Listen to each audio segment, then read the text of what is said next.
Welcome to the Explainer. Today, we're going to unpack one of the most powerful patterns in modern software, event-driven architecture. We'll explore how it helps us build systems that are resilient, scalable, and, actually ready for whatever comes next. Okay, let's just dive right in with a question that I think every developer and probably every user has felt at some point. You click a button and the whole system just seems to hang. Or worse, it just fails. Why does this happen so often in our super connected world? Well, the answer pretty often lies in something called the synchronous trap.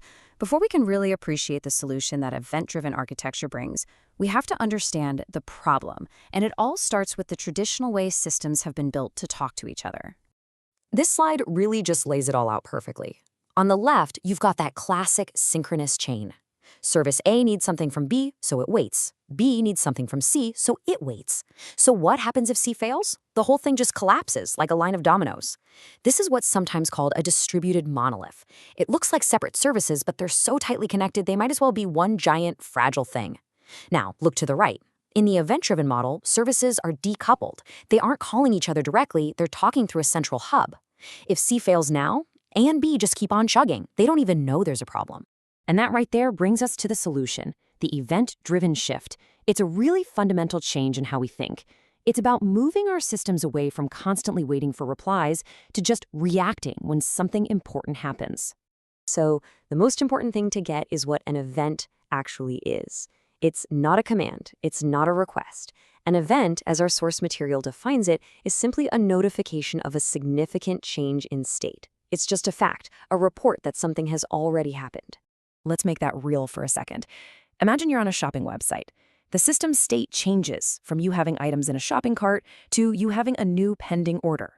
That change, that very moment you click buy, that's the event. The system doesn't ask what to do next. It just announces to anyone who's listening, hey, an order was placed. Now, this new way of doing things relies on three core components, all working together. Producers, who are the ones creating the events, consumers, who react to them, and the broker, which is the intermediary in the middle. So let's trace the flow, right? First, the producer, in this case our order service, sees that a new order was placed and it publishes an order placed event. And here's the key, it has no idea who's listening.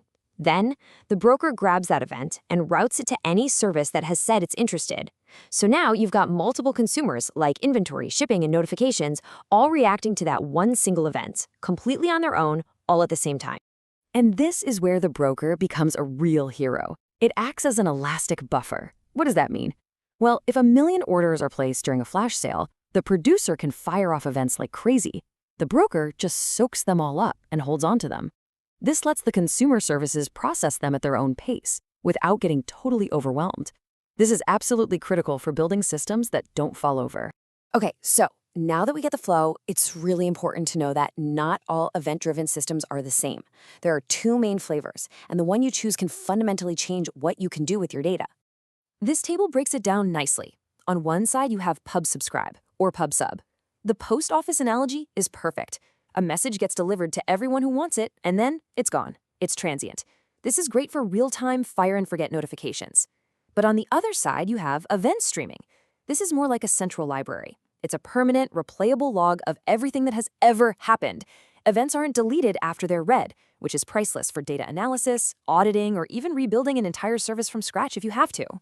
So, whether you go for a pub sub model or an event streaming platform, the underlying asynchronous nature of this whole architecture is what really unlocks some powerful, powerful advantages.